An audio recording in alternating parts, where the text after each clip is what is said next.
Ladies and gentlemen, we got the famous Chance Nielsen here. Smartest man I know.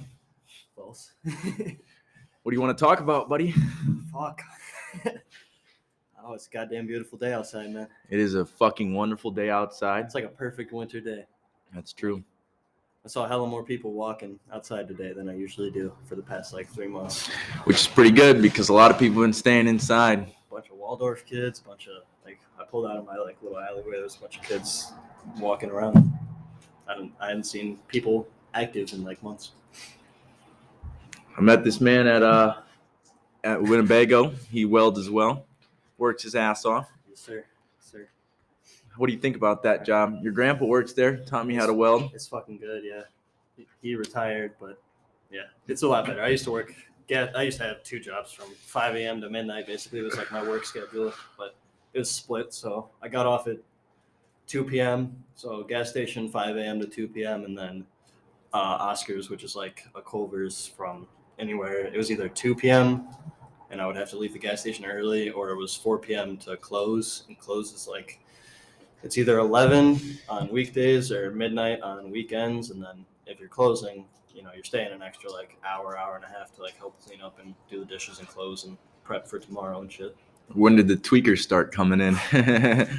Tweakers constantly, man. Milwaukee is tweak area. I saw a dude get I saw cops. We called the cops on this one guy at the gas station one time because he was just outside soliciting. He was asking people that were getting gas for money. Really? Yeah, it was weird. So we have to call. It's procedure to call cops on solicitors like that. What was the money for? Drugs and. Yeah, I mean, he would say cigarettes. I need gas. My car broke down a block away. But this motherfucker doesn't own a car. But anyways, the cops come and this guy starts getting on his knees and putting his hands above his head. He's like, "Don't shoot, don't shoot!" And the cops are like, "What the fuck are you talking about? Just get out of here!" And he starts stripping. He takes he's wearing shit I'm wearing. It was weird. It was summer and he's wearing a coat and shit. So he starts unzipping everything. Takes his shirt off. He's got no shirt on after a jacket, a sweatshirt, a t-shirt. Takes all that shit off. And then he starts unzipping his pants. He takes his belt off, starts unzipping his pants. He gets him down to thigh.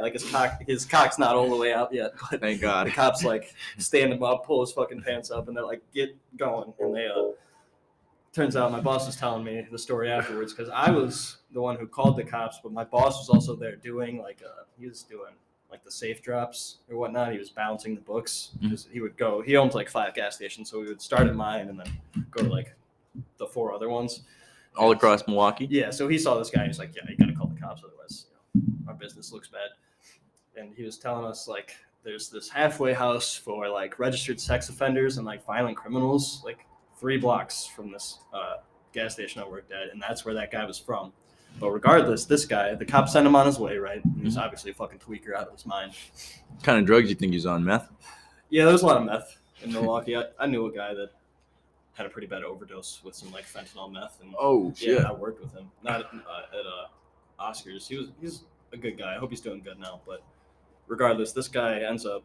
So the gas station I worked at was in Waukesha, and Pewaukee is across an interstate. And so this guy went from Waukesha, where I was working at, and it's 6 blocks away from the interstate, crosses the fucking interstate on his feet, plays Frogger on it was a 3-lane, which means a 6-lane interstate. Pretty busy interstate. Yeah, it goes to Milwaukee from everywhere. Oh wow! From Madison to Milwaukee, it's 94. It's the interstate. Jesus. And he crosses the interstate, ends up at the Pewaukee gas station my boss owns, walks in, grabs 3 Red Bulls, goes behind the counter, grabs a pack of cigarettes, and then my boy Evan, who worked at the Pewaukee gas station most days, is like, "Hey, what the fuck are you doing?" He's like, "Oh, I'm homeless, man. I'm gonna need you to spot me these." And he's like, "What the fuck are you doing?" It's I'm not buying you 3 Red Bulls and 2 packs of Marb Lights. He's like, "Oh, come on, man." He's like, "Dude, if it was food, I'd get you food, but you're not. This is not even food." Not even. And not only was he just fucking trying to steal it, he was helping himself. He didn't even ask. Yeah. So then he went from behind the counter, tried to start to walk out with that. And Evan stood in front of the door. He's like, "Put the fucking shit down." And the guy put the stuff down, and then once he got outside, there's a window where you're behind the. It's a big bar situation with the registers. There's 2 registers, a big back area with the swishers, and then the cigarettes are above the registers. And the guy went around the outside to like the window and like held up a lighter. He's like, I'm gonna burn this place down. Jesus And Christ. Evan's like, what the fuck is going on today? And he called Joe, and Joe was like giving him the description of the guy we saw, and Evan's like, yeah, that was him. He's like, what the fuck? This guy crossed the interstate after tweaking out at our gas station. I think it caused an accident. That's not confirmed, but like from what I've heard, there was an accident like around the time he would have had to cross the interstate. So you think that a car tried to swerve out of the way and hit they would somebody have else, to. or If the dude's just like meandering, like he was across the interstate, like he don't give a fuck. So they're probably slamming on the brakes, fucking skirting, because it's like everybody's going 80, 90 miles an hour on this interstate. Jesus Christ? And, yeah. So the cops did nothing. And they just let him go. Yeah, and they called him after he tried to shoplift from the Pewaukee one, and he came back like 2 hours later trying to like actually buy something this time, and we just like didn't let him in. I know down here a lot of the meth heads are informants. You think he was working with the police? Fuck no. The police were pissed off that he was tweaking, dude. What was your favorite part about Milwaukee? That's a good fucking question. They got this one park called Seven Bridges. If you're ever in Milwaukee, I recommend Seven Bridges. It's this park that's basically on Lake Michigan, and you can walk there's like a cliff. You can walk on the cliff, and Lake Michigan is right there. Like you fall off the cliff. There's like 10 foot of beach, and it's fucking Lake Michigan. Jesus. And then like it'll go down. You can walk on the beach. There's like a dedicated like swim beach for it, and then people like build like little lakes into it, and there's like a ravine that runs through it. Dude, Seven Bridges is fucking awesome. I'll take you there sometime when we go up to Milwaukee eventually. But didn't you say there was mountains or something you went to one time? Is that in Milwaukee? There's no mountains up there, are there? No, not like mountains. There's like hills. I lived in Waukesha and Pewaukee, but the school I went to is Kettle Moraine, and like a kettle is like a bowl, and I think a moraine is a hill or something like that. So it's like Bowl Hill City. And the park that was there is Lapham Peak, and they have this big old hill called Gutbuster on it, where it's like you go up like 100 feet at like a pretty steep incline. It turns, it's another 100 feet, and then it turns again. And it's like another like 150 feet. And we would do that for cross country practice, and like just die at the top. There's like a reason it's called Gutbusters, because we're just like people were throwing up and shit. Because it's such a steep hill. Yeah, and they had like a tower at like, that's not the highest part in the park, but they had a tower at the highest point, and it was like the third highest point in Wisconsin, but it's not impressive. So were you on a hill when you watched that sunset you were talking about to me at work? That was on that tower. That was on that tower? With like 6 of my boys. That was a sunrise with like 6 of my boys at like 5 or 6 a.m. or something like that. And it's weird. You can like, the sun is like loading. Like it's weird to watch it. Interesting. Like, it was like red, and you would just see like barely like loading over the horizon. We watched it for like 45 minutes. It was a good morning. That's crazy. Yeah. What about the universe? What do you think's going on up there? Fuck if I know, man. If I knew, I'd be God, right? That's true. That's true. Nobody really knows what's going on up there. There's a lot of stars up there, though. A lot of solar systems. You think there's like a universal power of some sort, or a God or something? I think there's a God. It's just, I don't know. I don't think it would be a gendered person. And if it was, it'd probably be some kind of goddess, because everything comes from the mother nature. We come from mom. Yeah, I can see that. It'd be weird. I think we just try and quantify,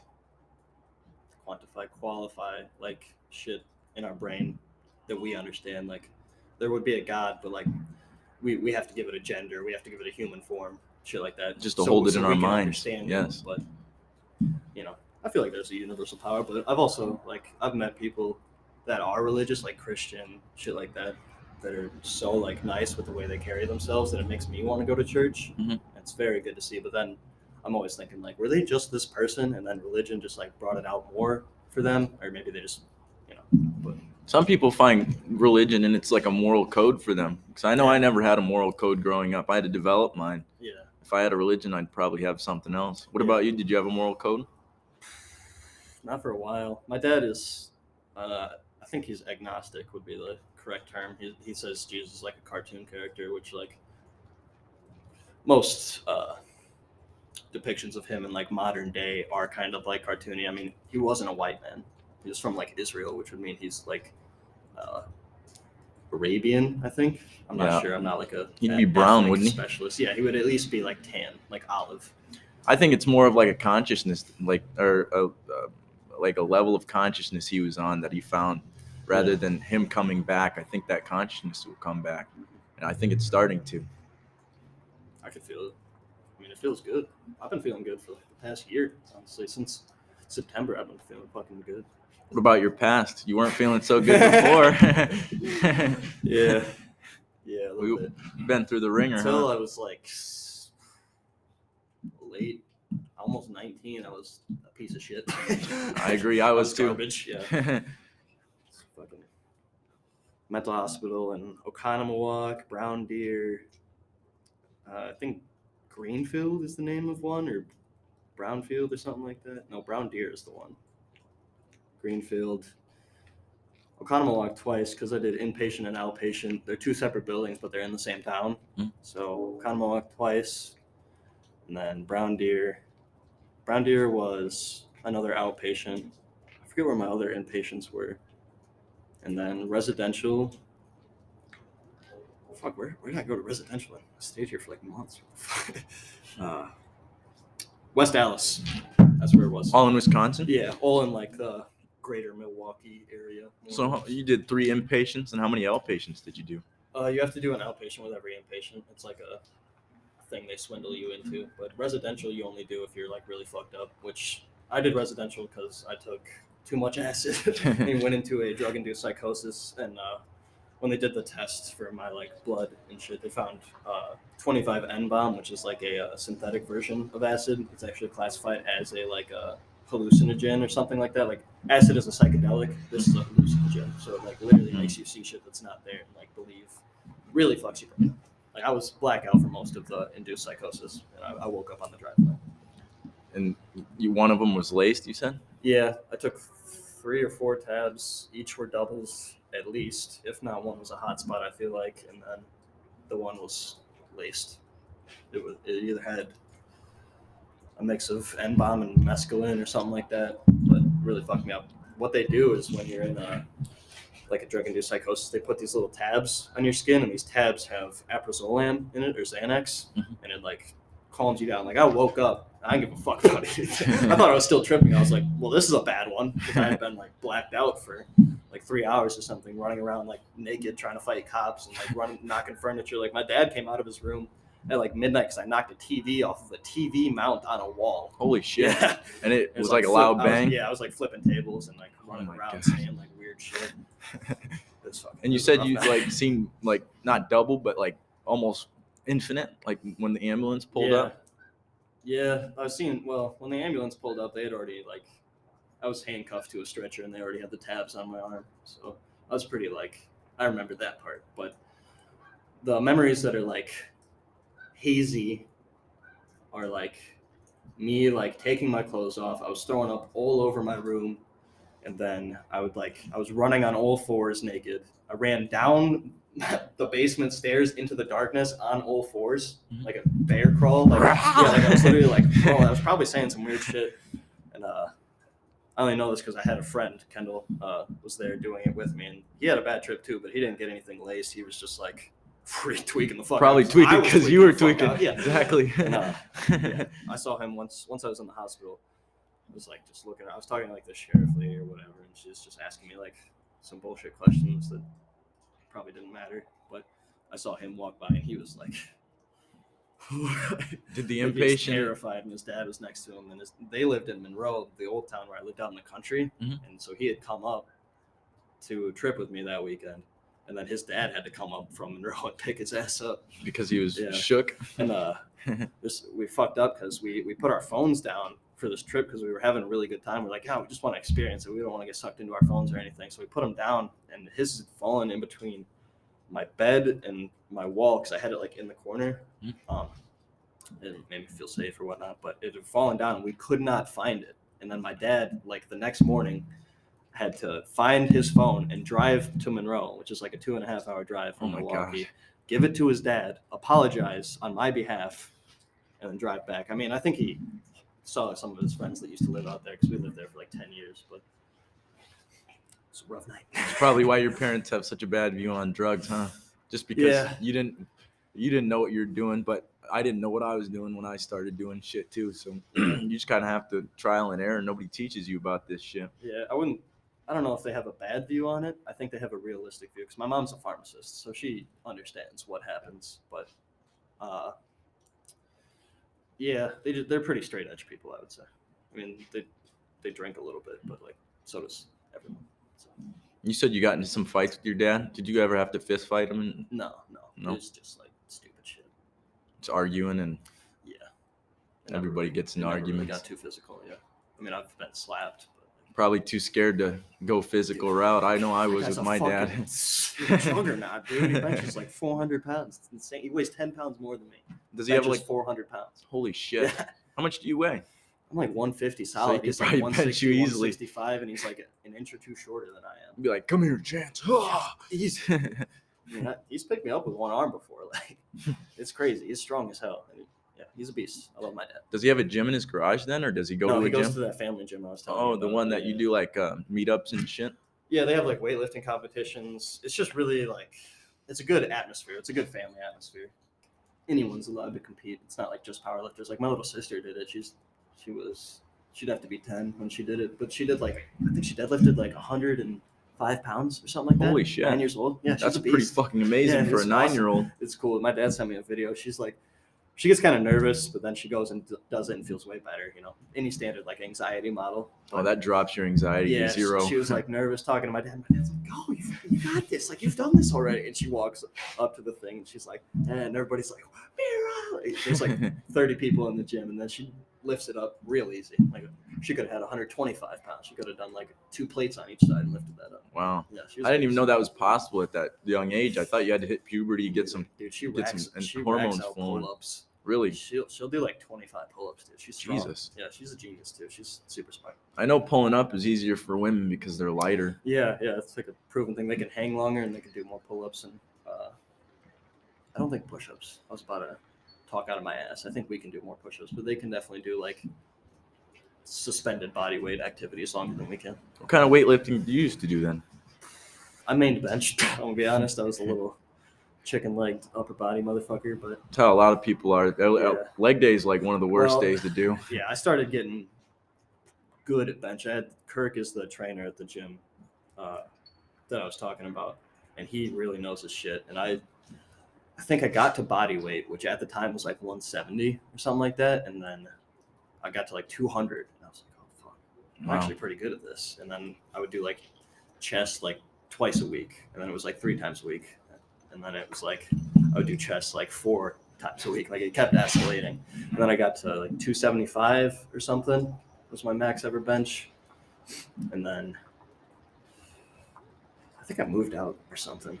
I either got those 2 jobs and moved out or something, but it was just a falling out between me and the gym, which sucks.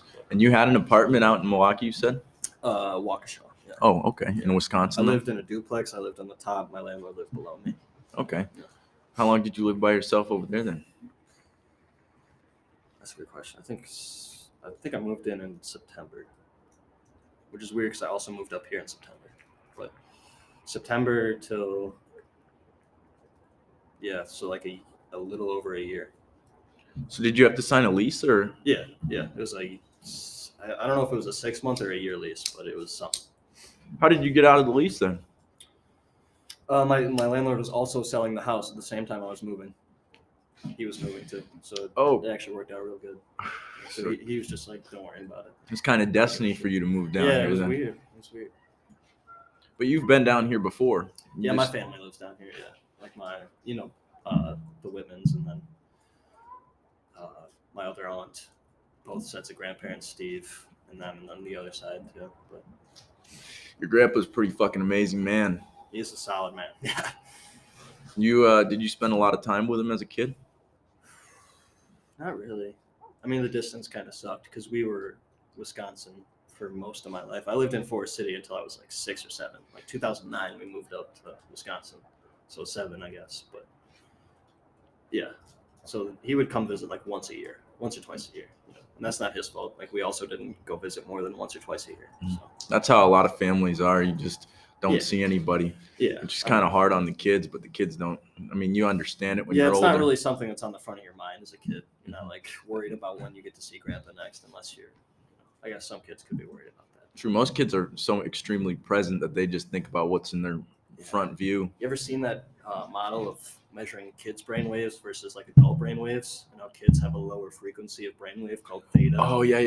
And then we have like beta. We have like actual consciousness, but they're like a level below consciousness. They're kind of flowing through everything without like a level of thinking. It's kind of interesting because they're almost more conscious than us because they're more pure. That's true. Have you ever read Michael Pollan's How to Change Your Mind? No. It's about psychedelics and how to change your mind with them. And it talks about how babies are basically tripping all the time because they have no depth perception and they can't distinguish lines and stuff. That's crazy. That is pretty crazy. And on top of they're seeing everything for the first time. Oh, that's true. That's got to be crazy. That's what I'm saying. Oh my God. Hearing things Imagine for the just first erasing time. your mind and then just like right now, right here, you'd be like, what the fuck's going on? That'd be scary. Yeah. Maybe it just takes a couple years for your eyes to get depth perception. You ever think about that? That would make sense because, but then you got to ask, what the hell do they see then? Do they just see pure consciousness, or like, how do they see their parents? Or like, yeah, I don't know. Maybe they can't distinguish between like their parents and the wall behind them, but they can still see them. They can feel it. You think? Maybe that's why peekaboo is so effective against children. Oh they don't notice. They think you're actually like, gone. Holy shit! It became the wall behind him because I can't see the distance between him and the wall. But it's true. No. You ever lived anywhere else? No, I've lived here my whole life. I've gone out of this the city and stayed a couple times, but I don't know. I've gone to New York. Oh, fuck yeah! When my grandparents lived there. You like that? It was all right. I mean, I like big cities.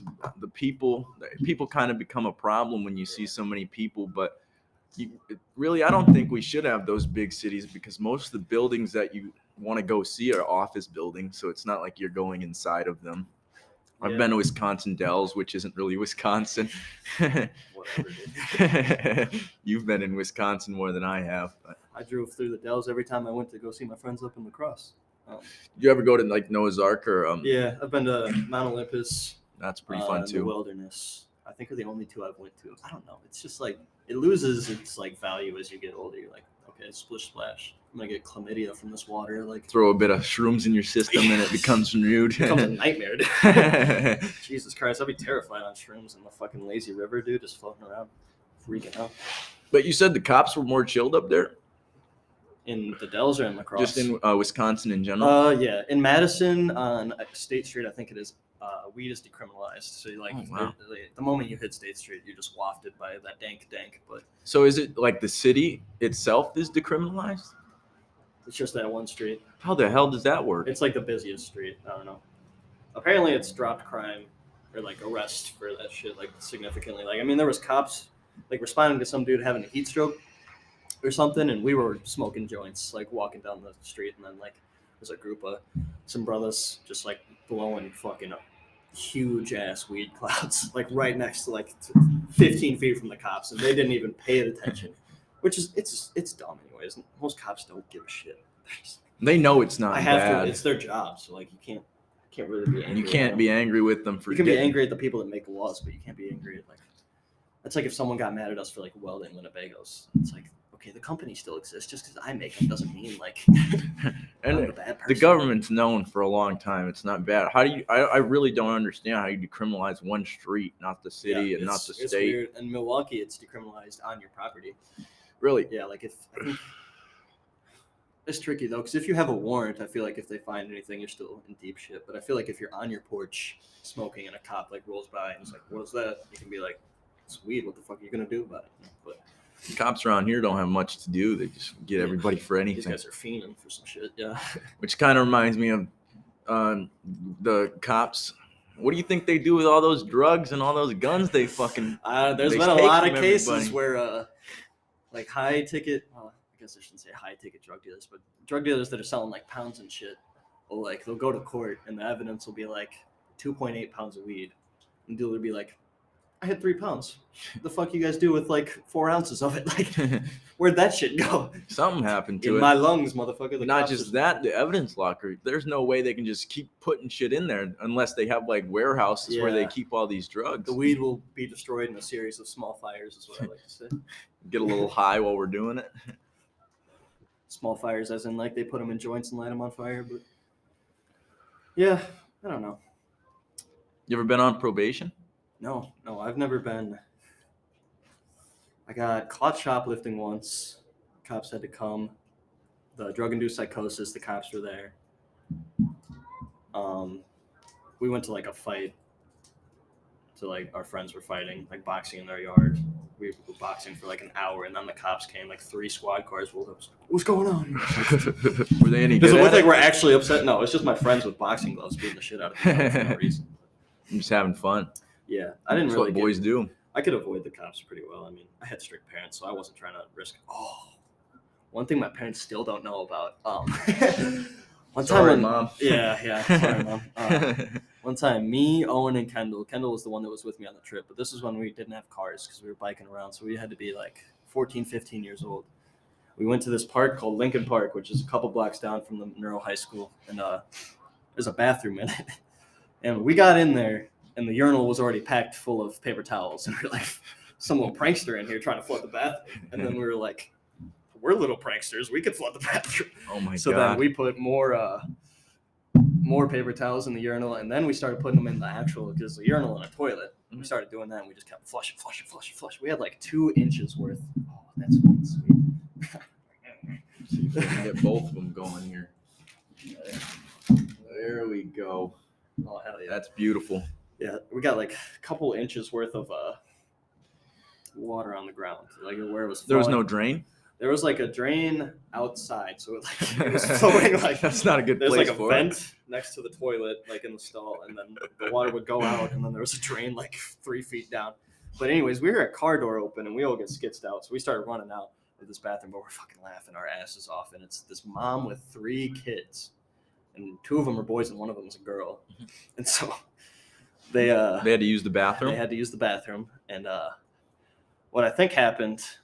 Well, this lady made a Facebook post. She took a picture of all 3 of us riding away on our bikes. It was like, if you know these kids, like, report them, like, call the cops, shit like that. The fuck, lady, come on. So did they get your back view, or did they get your got faces? Our back view. Okay. And, we kept riding around. We picked up like 2 other friends, and we were riding around town. And the lady comes, finds us somehow. It must have been driving around town. Fucking damn near hits one of my friends on the bike. It's like, the cops are looking for you. For what? Like, Don't you have kids to raise, knowing lady? damn well we fucking flooded that bathroom, but we're like, fuck off or something. And then my friend has a store on the square, and we went and hid out in the basement for like 2 hours. Like, we were just like, ugh. And it's like an apartment building too, so every time we heard like a knock on the door, we were like, oh fuck, the fucking cops are coming, like they know. And so I had to work at Culver's that night. I had to take my bike there. And so I'm wheeling this fucking bike, and there's like 2 more Facebook posts of just me wheeling my bike in my Culver's outfit. Jesus. Yeah, and then there's like another post like, I just saw him walking to Culver's, shit like that. So I was fucking tweaking out at Culver's. And then nothing happened that day. But my friend Owen went home and was like playing Xbox or something, and he hears from upstairs like, whatever his middle name is, like, Owen Blake Smith, get up here right now, from his mom, who owned the store we were hanging out at on the square. And he's like, oh, fuck, because he knew immediately. She walks up, and she just turns the phone around. It's the picture of all 3 of us riding our bikes away. And it's like, did you flood a fucking bathroom? He starts crying. He breaks down. He's snitching on the boys. But he saved my ass because so he had to go into the police station because they did report us, and we had to file out our side of the report, and then we had to pay like a $25 fine or something, which is funny because I paid my third in quarters, which I found hilarious. It's fucking 15, dude. I don't know what I'm doing. So you each had to pay a part of the fine? Yeah, like $8 each or something, like a little more than that. But yeah, so I go into the police station because Owen calls me after he's in there, like the next day, and he's like, listen, like they're gonna like come to your house and call your parents or something, like you got to come in. So I had hidden this bike, the bike I took yesterday. I was like, fuck that bike. I'm not taking that back into town. Everybody knows that one. I took this shitty green bike on a 15 mile because it's like 15 miles into town. So I take this green shitty bike, and I live 15 miles out in the country. And so there was like 4-mile like country hills I had to get over, and then I hit a bike path that was just straight into town for like 10 miles, and it was like another like mile or something to get around. But I go to the police station and I sit down with the lady. I'm like, fuck. I like almost texted my uncle. I was like, hey, can you pretend to be my dad? Because I'm gonna get into like deep shit. I walk in there, and she's like, first off, I walk in and the dispatcher's like, who are you? What are you here for? And I'm like, I don't know. My friend said I had to come in here. Like, I flooded a bathroom or something. Like, oh, okay. Wait for the sheriff lady. And she comes in and she's like, your chance, right? And I was like, yeah. She's like, okay. Owen told me you had really strict parents, so I'm going to make you a deal. I'm not going to call you parents. And I was like, oh my God. I was like, you are an angel. And I spilled the beans right there. I was like, yeah, we fucking flooded. We were being retarded. I'm really sorry. She's like, yep, just you leave the money with the dispatcher. I was like, yeah, fucking bag of quarters. That reminds me of the time me and my buddy Jackson, we got off the bus, and then we were at an old school that we went to in middle school, and we're like, well, we might as well go in there because somebody left the door open. So we walked in there, take a trip down memory lane. Yeah, and we started walking up the stairs and just walking around the school. And then some lady's like, what are you guys doing in here? And we just fucking booked it. And she started taking pictures of us from behind, too. She's just running. Yeah. How is she going to get any evidence? There were people running in here. What? Yeah. There was kids that broke into my high school, like, after I graduated.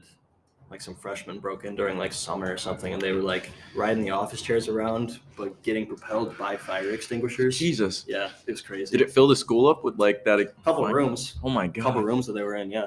You can see their footprints and everything in the fire. Get the FBI in here. We're going to take these footprints. That's some dumb shit. That's like, why? What are you getting out of this where you need to take this risk, you know? But, did you have any kids vandalizing the bathrooms and stuff? Oh, yeah, there's always that. You know, so I sit here lonely-hearted, came to poop but only farted. Sound like a lot of the stalls, you know, or it's like Chloe gave me head or something like that, or like Chloe does anal or something, like some chick's name written with like some derogatory shit. They ever rip the mirrors off the walls and stuff? In the locker room, there were no mirrors. Jesus. Yeah, because I assume that's what happened. I mean, the wrestlers are down there. They get rowdy and naked all the time. So. Fun getting naked with boys. I've seen a couple cocks in my life. Haven't we all? I've seen my own cock. I've seen my grandpa's cock. Jesus, I don't think I've seen that. That's a bad day. You see your grandpa's dick. Something's wrong in your day. You made a wrong step somewhere when you're looking at your grandpa's cock, man. Dad, I seen where you came from.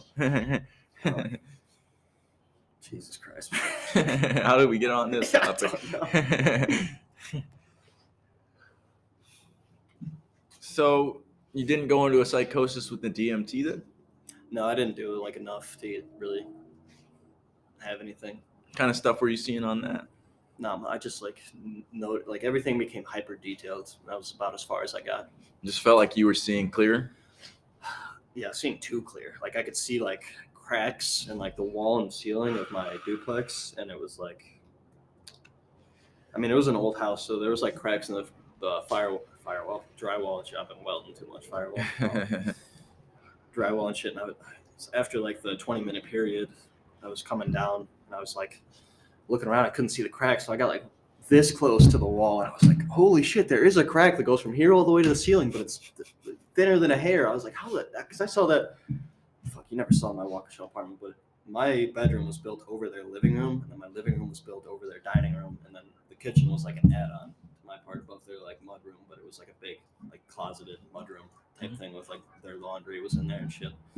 So my bedroom was huge, and I was sitting like on the outside where there's like these windows and my desk and computer and everything were, and then my door is like 20 feet to the left, and there was no way I could have seen that crack. Like I had to get like a couple inches away from the wall to see it. So you had to sit in front of the wall on the DMT, or you? No, I sat at my desk, but I saw the crack from my desk on DMT, and then when I was like, "Is there really a crack?" Like, or were you just seeing shit? Yeah. Then I got 3 inches away from the wall and was like, "There's a crack there, but I can't fucking see it from any distance other than 3 inches away." You know. How was that apartment? Did you like it? It was all right. The heater broke between like December and fucking. It never was fixed when I was there. I had no heat the whole time. Jesus. Yeah, that's where that space heater came from. Just a big old space heater. I got that from Joe, the guy that made me called the cops on that tweaker guy, the guy that owned the gas stations. He gave it to you for free? Yeah, because I told him, I was like, my heater's broken, dude. I just go home and I lay on my bed and get under all of my blankets, and my mattress is cold and my blankets are cold. It's like 7 degrees outside. Mhm. It's also like 12 degrees inside. Like I would look at the thermostat and it'd be like fucking like it'd say 40, but that's like as low as they read. Mhm. You know. What a goat though. He gave it to you for free? Yeah. He also gave me that second TV that's in my living room. Oh, that big one? That was from him. Yeah, not the one that I used, but the other one that was sitting to the side. Oh, okay. Yeah. What happened to that one? It just broke down? I think he just had too many TVs, honestly, or something like that. He must have upgraded to like a big flat screen or something. It was like this old one you can have. Did it work when you got it? Yeah, it still works. Oh, really? Yeah, I just like that big one my dad gave me, and I've been playing Xbox and PlayStation and Nintendo on that since I could. What happened to the TV you had then? You just get rid of it? I didn't get rid of any of them. I guess I just didn't see it in your house. No, I moved it to the second bedroom. Oh, to the spare? Yeah. What do you plan on doing with that bedroom? Just throwing junk in there that you don't want to Probably use? putting a bunch of like small child slaves or like kidnap like several women and put them in there or something. Start a kill room. That old lady leaves her door open every day. Dude, you might as well put her in She there. asked me my name again. Really? Yeah. How many times does that happen? Too many. Enough where I notice. It should be once or twice, right? But it's been a lot. She's like, "What is your name again?" And I was like, "You're going downhill, Lee." She just doesn't have enough strength to close the door? No, I think she's lying. She's like, "Oh, the door doesn't close all the way." But I'll come home. Like, I guarantee you when I go home after this, like, the door is probably all the way closed and locked. It's closed sometimes. She just like snooping sometimes. Like, I'll come home and she'll pop the door open. Like, "Hey, how you going?" Tell me. So it's sad because she tells me like people that I have no idea who they are died. She's like, "Oh, I didn't know if you knew them or not." I'm like, how the fuck would I know these people? But it's sad because you can tell death's on the front of her mind. That's what I was about to say. She's probably thinking about it too much. Constantly, I feel like. Have you ever talked to her about her childhood and stuff? No, you can't really like people with that. She's got dementia. Oh, she has okay. some sort of dementia where she's like barely functioning. Hmm. I should say functioning, but like it's not good. You think it's from retirement? A lot of it? She's old. Mm-hmm. You know, old people, you get issues when you get old. And she likes to snoop around. She's probably got nothing better to do anymore. Yeah, I mean, her kids come around every once in a while. I hear them, and I've talked to her, and I've been in her apartment, just like a step inside the door. You know, I don't want to intrude too much. You get like sucked into like a 3-hour-long conversation with this lady because you can't really have a conversation with her. Like, She'll probably nothing forget. you're saying is really entering her brain. It's kind of like, oh yeah, like that's the reaction every time, you know. And then she'll say something like, "Oh, that's good," and then she'll just stop talking. It's kind of like talking to Rolando at work. You're just like, It's like talking to Rolando mixed with a wall. Like, there's nothing. Yeah, it's bad, but she's nice. I met her stepson. He worked in some sort of relation to the courthouse. I'm not sure if he was a parole officer, or a cop, or just like did work at the courthouse or something. Because my grandma worked there.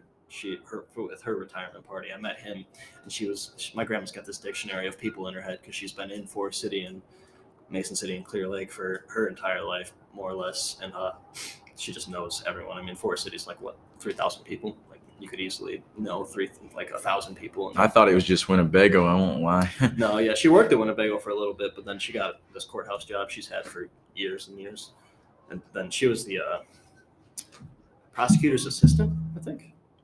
And so she gets every case to her. She has to call the people that are involved in the case. So then she knows the person in the case, all the people that are related to it. She knows the jurors. She's part of it. She knows the judge, the lawyers, all that shit. Wow. There's only a handful of people, like the reoccurring people, a lot. And so she was like, "Yeah, this is that old lady's stepson." I was like, "Oh, nice to meet you." I was like, "I take her trash out. I'm a very good person," you know. But they hold a lot of people in that Forest City jail, you know? Fuck, I know, dude. Probably not. I mean, have you seen it? No. It's pretty small. I think, maybe I've seen it once, but Yeah, I don't think can't it's remember big. it from my they mind. wouldn't need a big one. They'd need a big one if like everybody started rioting. But until We then, might have to start riding. Rashad's been there. You should ask Rashad. Really? Yeah, he had to turn himself in or something. Had to stay there for like 2-3 nights, something like that. Hmm. Yeah, I don't remember what happened, but get a warrant out. Then he called them and he was like, "Hey, can we wait till tomorrow? Because I get paid tomorrow, and then I can pay all my fine." And they're like, "Yeah, it's fine." I know he was telling me they were trying to But- mess with him a lot when he first moved down here. Yes, something like that. But he's like, I know everybody, and then what was I gonna say? Oh yeah, they let him outside to like smoke a cigarette. And shit. Hmm. So it's not like stay in there, don't do anything. You know, it's like, I mean, if you're gonna run, where are you gonna run to? It's a town of 3,000 people. That's the You're problem gonna with put a picture out, and they're gonna find you in 10 minutes. There's That's true. 5 roads in Forest City. You know, you're not getting very far. that's the problem with jails and like those psych wards you were in. They don't really try to reform anybody. It's just like a adult Yeah. timeout. You just sit there and that's a fucking good way to put it. you don't really do anything to help yourself. Yeah, there's no like.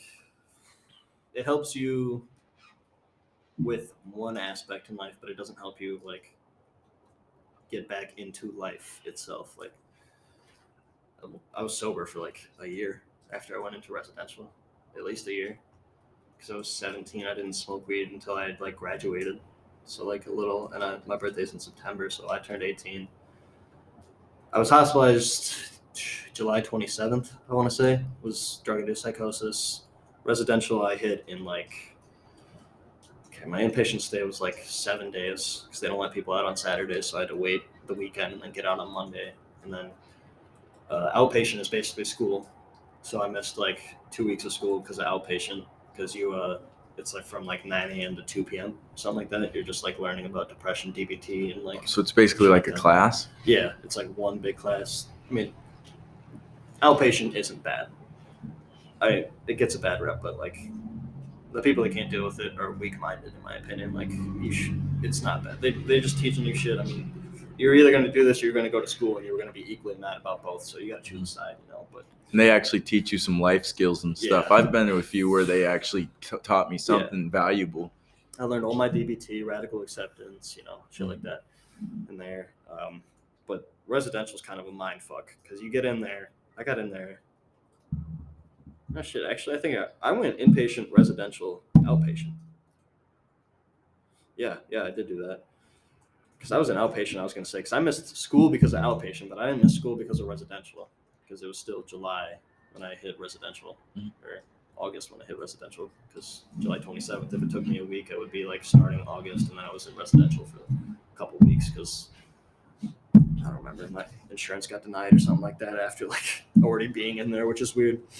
But it wasn't a significant amount of time to where you had to repeat anything in school, or did you they just throw all the homework at you at once? Or I went to a charter school. There's like technically like 83 people that went to my high school, but it was inside of a high school that had 4 high schools in it. So like I went to KM Global is what it's called. It's school for like innovation and leadership or something. But instead of taking finals, you just do a big semester project, and then your classes aren't like super structured. You can just learn what you want to learn more or less, which is good.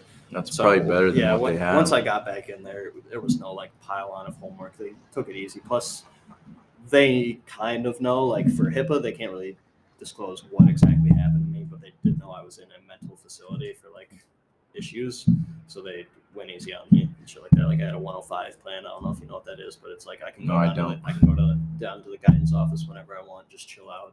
I can like just walk around the school and just take a breather without like people fucking with me or anything like that. Were there hall monitors and stuff that would try to fuck with you if you didn't have that?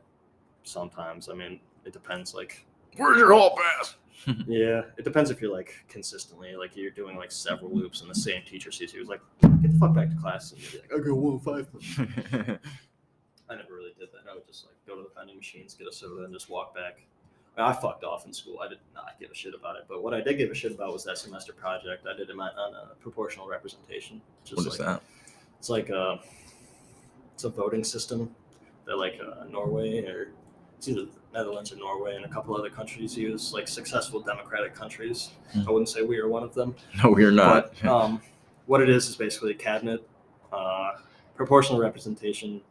Each vote is a proportional representation. Sorry, it's a circular definition, but like if a multi-party system, first off, not just two-party system, it would incentivize everybody to vote who they actually want instead of like the lesser of two evils, or just waste it on a third vote like we do currently.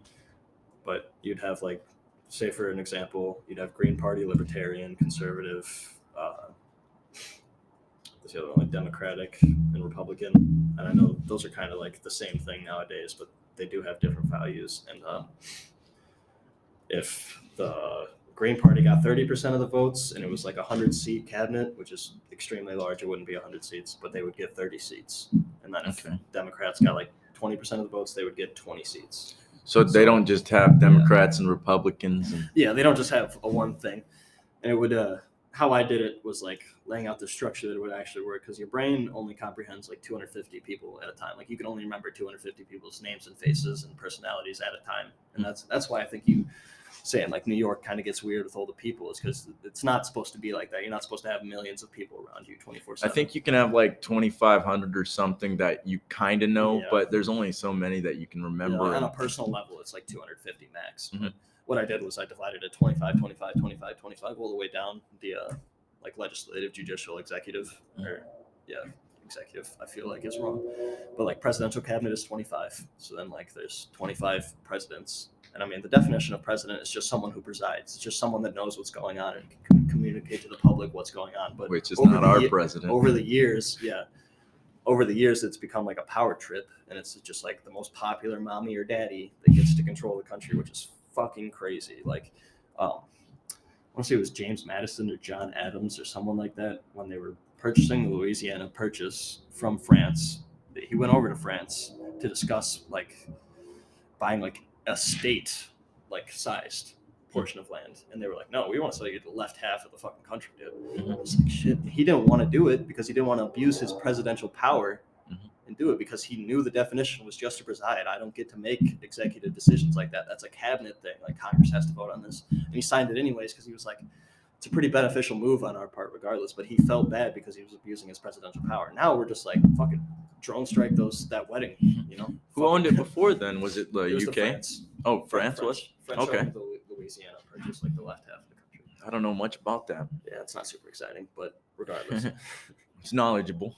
I think we got to fix this democratic system we have. Democratic. So in the inpatient, did they search your bed and make sure you weren't killing yourself and shit? Yeah, they come in every 15 minutes when you're sleeping with flashlights to make sure you're still every breathing. 15 minutes? It's very hard. How the hell are you going to sleep? It's very difficult. You know, we complain about it, and they're like, man, you're in here because you're suicidal. It's like, you're going to make me fucking kill myself. Yes. I'm going to bang my head against this fucking cabinet. Oh, yeah, everything's also bolted to the fucking ground. Really? Yeah, like I was pissed one night and I tried to flip a desk or something like the first or second night. I fucking... God dang, I can pull your back out. Fucking bolted into the ground, like big old bolts. I was like, Jesus Christ. And there's like, you can't kill yourself in there. Like the shower doors, there's no right angles on anything that you could hang yourself from. Like all of the doors are sloped, so if you try and hang yourself, it just slides right off. That's crazy. Yeah, there's no like, was there doorknobs? I think the doorknob was like a finger thing. Like you just slid it over and you could open it. Like it wasn't like a knob, because you could hang shit off of the knob. I didn't even think about a way to kill yourself with a doorknob. Yeah. People have probably tried though. There's people that have died in inpatient for sure, but I was in there with a fucking weird ass kid, dude. I was in there with like a 14-year-old who had like nicotine patches. Like when you're coming off of nicotine in inpatient, they don't give you like a vapor or cigarette, you know, they give you little skin patches that are like 1.4 milligrams of nicotine to make you like, I mean, you're going into withdrawal because it's so much less nicotine than you're used to, but you're also like, you're still getting a baseline amount. A baseline amount of dopamine. Otherwise, they overprescribe the shit out of you in there too. I had several inpatients where they overprescribed. I got prescribed methylphenidate. Really? I don't have an ADD diagnosis, and they gave me methylphenidate. That's what I was on as a kid. That shit fucks you up. Because you have ADD, but I don't. And they prescribed it to me while I was an inpatient just because I was like, I can't concentrate on anything. They're like, oh, fucking take meth. Retard. Just do it. Come on. Yeah. And I took it and I was like, this is fucking amazing. And then my mom, once I got home, because they got to sign that, the doctors got to sign it because it's a controlled substance. My mom got home and was like, what is this? And I was like, this is what Dr. What's-his-face gave me. And she's like, you're not taking these, because she's a pharmacist and she knows like what happens. And she would tell me like, most medicine is poison. It's only beneficial at the exact right amount of dose and like the exact right medication. Otherwise, it's bad for you. So a lot of it is way too strong the way they prescribe it. You're supposed to take it twice a day, every day. And they had me taking Prozac, Abilify, oh my God, gabapentin in the morning And then at night, I would take 900 milligrams of gabapentin, trazodone, and prazosin, which is like a night terror blocker. And that trazodone's what helps you sleep at night? Yeah, I And you don't still take max that? dosage. No, I don't take that Oh, you anymore. don't take I that can fall anymore? asleep nowadays. Oh, really? Yeah, 'cause I'm less stressed out about everything. But I would take What were you that. taking when we were hanging out then? That trazodone? It's probably trazodone. That's the only one I've ever. Once I moved down here, that was the only one I ever took. Was I'm glad to trazodone. hear you stopped taking it though. You Yeah, I can sleep stopped. by yourself. I stopped taking my meds like once I moved out. Almost like I would take I shouldn't say that because I would still take prazosin, gabapentin, and trazodone for sleep because when you have two jobs and you're only sleeping like 5 hours, you got to get that 5 hours. So Yes. I would take that shit on my drive home. It's And- like I'm going to bed 5 minutes after I walk into the door, I'm gonna pass out. So I need to at least make it to my bed. Like, Do you think it disrupts your sleep? Like I heard nicotine disrupts your sleep because by the time you wake up, you're in a state of withdrawal. Weed can disrupt your sleep. yeah, weed blocks REM the sleep. cycle. Yeah. Mhm. I don't know if it blocked like the prazosin blocks your dreams. Like you don't have night terrors, but you also don't dream, which I think is like a critical part of the REM cycle. And then trazodone and gabapentin. Gabapentin is a neuropathy drug, so it basically like is a. It's been described to me as so many different things, like a painkiller, anti-anxiety, anti-seizure thing. But what it does is it like nullifies your nerves, so like your nerves don't have as much like input. It's like cut your nervous system in a third of what it feels, more or less, depending on how much you're taking. But what really sucks is coming off when you can't really fall asleep naturally for like a while. That's why like I stopped taking gabapentin first, and then it was trazodone, prazosin, and then I stopped taking prazosin. I had really bad fucking night terrors, like waking up on the driveway after the drug-induced psychosis, like that image replaying in my mind, like 24/7. Wow. Shit like that. Like it wasn't just that, but it was like scary shit like that that would make me just like I just wouldn't sleep. Like So you I would get home at like 1. I'd go to sleep. I'd wake up at like 3, and I'd be like sweating, crying. I just like I would wake up like I'd be like, oh my fucking god, and I would just stay up. So I'd get like 2 hours of sleep maybe. Jesus Christ. Yeah, because That's kind of scary. I would rather stay awake and not have to deal with that scary shit. So you think that the medication was suppressing that traumatic memory you had, and then it just all came flooding back when you got off? That's the part they don't consider. Is like the medicine might block it, but the shit still exists. Like, Exactly. You're gonna have to deal with it eventually. And all those drugs they prescribed you are tools. Even the one I was on was a tool, but they don't give you any behavioral tools to deal with yourself. It's barely even a tool. It's like an assist. You got to use the tools while you're using this like medical boost, and like sometimes the medical boost makes you less motivated and want to kill yourself more than you already did. Like that's the top side effects of Prozac, Lexapro, both of like the strong antidepressants I was on. Trazodone, also an antidepressant, but like at pretty much any dosage, it makes you extremely tired. So they stopped using it, and instead they use it for a sedation. And then gabapentin is, yeah, like I said, neuropathy, technically a painkiller. What's the other thing? Anti-seizure, which goes into neuropathy, and then anti-anxiety because you're just like, it's a gabapentin reacts with the GABA receptors, which I think are the same receptors Xanax reacts with, but it's not a benzodiazepine. It's a neuropathy drug. So you don't like. I mean, getting off of that, everything is frustrating. Like it's like not having a cigarette. Like after smoking cigarettes, like your stress. Yeah, you feel like you're moving slower. Every input you do is like, just go faster. Like everything's more frustrating. So it's like your temperament is so short that you're just like, You barely have a temperament. Yeah, everything just immediately is pissing you off. Like, yeah, it was rough getting off of fucking 8 drugs at one time. I understand it wasn't that. 8, but I understand that sleeping part because when I got off the methylphenidate, I could not sleep, and that's when I picked up weed almost immediately because I could not sleep without it. And weed right before sleep is terrible. I've been trying to tell Rashad that, like, bro, you ain't really sleeping. You think you're sleeping for 5 hours. You ain't hitting REM. You're hitting like stage 2 sleep, and you're getting up and doing it again. Exactly. Which it's kind of weird because it does make you tired after you're done coming down from it. Kush comas exists for sure, but like, it's not really like a deep probably, coma. You know? You'd probably want to do it during the day, and then you'd get tired, take a nap, and then you'd go to bed at night. Yeah, it's more or less like, I forgot how it was described to me, but if you take like a hour nap without weed, you're getting better sleep than if you take like 5 hours of weed-induced sleep, because you're not hitting your REM cycle at all. But like during that hour, you might dip into it for a couple minutes. You ever have a problem with waking up after you smoke? Like getting out of bed and get going. Yeah, because like when I first started smoking weed, I was just doing it during school, and I realized I could not do it during the week because I'd smoke and then I'd wake up in third period, and I'm like, "Fuck, I gotta go to school now." Dude, third period. Holy shit. Yeah, and then I'd show up and be like, "Hey, everybody, I'm late." During school, I kept that shit low key. I basically was puffing carts from like age fucking 15 to like 18 when I moved out, I guess. But I would just, yeah, I kind of had to get going. Like I said, parents were real strict, so there was no like sleeping in. Like if I was to sleep in, my dad probably would have just came into the room and been like, "What the fuck is going on?" Well, I don't know. They both kind of left for work. I actually looked up the dictionary meaning of a drug because I was like, well, what do they consider a drug? It's any substance other than food that is used to prevent, diagnose, treat, or relieve symptoms of a disease or abnormal condition. Which I looked it up because they keep telling us that these things are controlled substances. What the fuck is a donut? What the fuck is a K cup? Yeah, Aren't these controlled? Sugar, technically? That's what I'm saying. It's a controlled substance, and it's Like sugar. manufactured because we made it, isn't it? Yeah, most of them. I mean, sugar, you get like a small boost of energy, but then you get like a Crash. Huge so crash. Isn't that technically a drug? I mean, it's the same with caffeine. You Mhm. get like a higher like mental focus, but then after like 4 hours, you're coming way down. See, I don't know if it's. I'm sure it is a crash, no matter what. But Huberman talks about if you wait 60 to 90 minutes after you wake. 45 to 90. Yep. Because it's there's a chemical in your brain that is for fatigue that slowly gets released Adenosine. throughout the day. Yeah, Yep. and it blocks that, and then once the caffeine wears off, it's basically just like imagine a dam, and the dam is caffeine, and You're like like, the water is adenosine, and you just take the dam away, and it's just tired as fuck. You kind of fuck with your brain chemicals no matter what kind of substance you use, sugar, any kind of substance. Visual input fucks with your brain structure like everything does, but it's just like on a scale, you know. Mm-hmm. So you think that the inpatient made you more traumatized than helped you?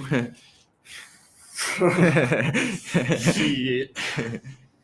At the time, I was feeling sorry for myself and really like a piece of shit. Cause That victim mentality. My parents did not deserve that. Like I put them through way too much, and to do it again, you know, it's just like, what the fuck am I doing? Like I told myself I would never come back here, and yet I am.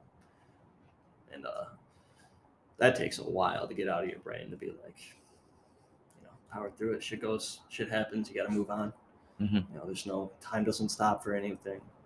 You think a lot of the pills you were on were a main cause of like the reason you were so angry? And 100%. Yeah. 100%. Well, it's also like a maturity level too. That's true. As a kid, you also don't really reach a high maturity level until you come off of those. Mhm. Well, even then, some people it's don't. different because Is that your phone or my phone? that might be yours, but Dad. He's gonna have to wait.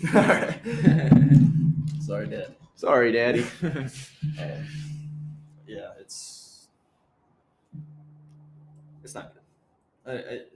There's good examples. Those meds work for people. Mhm. Those meds work, but they are overprescribed, so it's not the best. Like when people say overprescribed, they tend to put everybody in the same, like, oh, you're overprescribed that basket. But there are good, like, I've met people who are way better because they take an antidepressant. Mm-hmm. Which it's kind of weird because all it does is mess with your dopamine or serotonin system, which that fucks with your entire body. I mean, if they ever get off, it's gonna be a fucking heyday. Mhm. They're gonna get brain zaps. I hated brain zaps. It kind of does show you what you can be, though. I mean, you can be something. Yeah, it gives you a glimpse into like a positive future sometimes. But for me, most of the time, it's just like, I mean, I'd be trying to have positive thoughts in a good week, and then I got to wake up, go down, and take 5 pills to make sure I have a good positive week. So it's like a daily reminder that you are not okay. You know, Mhm. Same thing with That's why true. I quit therapy. I mean, like I would have so much momentum, and then I would go into therapy, and we'd have to talk about sad shit, and I'd be like, I was having a great week, and now I gotta like, I mean, processing is good, but like at a certain point, it's like, what's the diminishing point of return? Like when have you processed enough where you can just go on? Mm-hmm. That's true. And it's like a daily, like you were saying, it's a daily reminder that like as soon as you wake up, you're like, oh, I'm fucked in the head. I got to take these pills. 5 pills, yeah. Especially as a kid. I carried some around. I carried propranolol around or something. So what was the propranolol or prescribed for. I almost said subscribe. Subscribe, yeah. Notifications on. It was Brain zaps on. anti-anxiety. It would lower your blood pressure and your heart rate in like 15 minutes. It acts, and yeah, it's just supposed to give you less anxiety, but it never really did that. It just made me feel like I was dying a little bit because everything was slowing down while my brain was speeding up, and I was like, "What the fuck is going on?" Like, I have a thing like with like psychedelics and weed. Sometimes it's like, I don't know if it's from that drug-induced psychosis, but when I get too comfortable, when I'm like fucked up or something, I get really scared because death is comfortable. It is. Like sweet death. If you surrender to it. Yeah. It's like the most comfortable feeling. So every time I'm like, am I fucking dying right now? Because I'm like, I feel warm, I feel hugged. But you get comfortable with that feeling? The warm feeling? embrace of death. No, I'm super uncomfortable with it. Oh, okay. That's what I'm saying. If I get too fucked up and I get too comfortable, I'm like, I'm fucking dying. I gotta do some push-ups or some shit. You know? Yeah, so that's why that would fuck me up. All right. Well, I guess I'll read this quote. I got a couple. I'll read them. First, do you have any books you like to talk about? Okay. I just read The Midnight Library. That one was pretty good. It's about this girl who like kills herself, and then she goes to this place in between life and death. It's a library, and she gets to choose out lives based on like her regrets. And then it's pretty good. I don't want to spoil too much of it. Obviously, The Power of Now is really good. A New Earth is really good, both by Eckhart Tolle. And then there's one more. It's a very good book. Remember. Yeah, Power of Now is what really helped me. Me I too. cannot live with myself. There's two I's in that statement. Only one of them is real. One of them is a feeling. And you wouldn't choose unhappiness. Yeah. If you could choose your own thoughts, would you choose to be unhappy? No, exactly not. Right? That shit's so good. All right. Hit me with this quote, man. A true friend is someone who thinks that you're a good egg, even though he knows you are slightly cracked. And then we got another one. There are friends, there is family, and then there are friends that become family. Yes, that's what you've been to me. I appreciate you, Tom. There's a family you're born with, and there's a family you get to choose. Yep. And that's us. Your friends are the ones you get to choose. Well, some of them you drift apart, and some of them you don't get as close to as you'd like to. But not everything is meant to be. No, it's just how life is. So now what? We get naked, we take our clothes off, kiss. Run around, take a bunch of acid, wake up on a driveway somewhere. Put our dicks in the snow. Knock a TV down. Yeah.